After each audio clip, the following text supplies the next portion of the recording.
হুয়া সাই।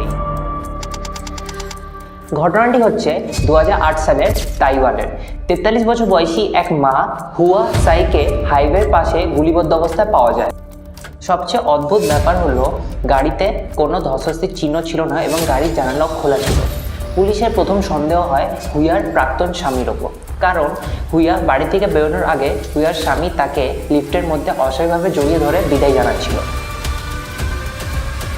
তদন্ত চলাকালীন পুলিশ হুয়ার গাড়িতে কিছু ছেঁড়া কাগজের টুকরো পায়। কাগজগুলি জোড়া লাগাতে বেরিয়ে আসে এক ভয়ঙ্কর সত্যি। কাগজে লেখা ছিল ওই জায়গার ডিরেকশন যেখানে হুয়াকে খুন করা হয়েছে।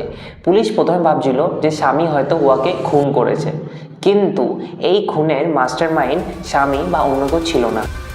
মাস্টারমাইন্ড ছিল স্বয়ং হুয়া। হুয়া আসলে $5 লাখ ঋণে ডুবেছিলেন।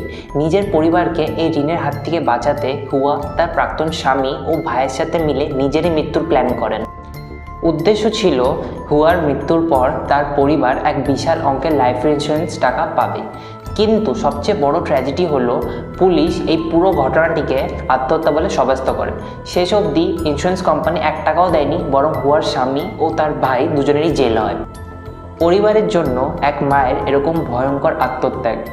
ঘটনাটি আপনার কেমন লাগলো এখনই কমেন্টে জানান।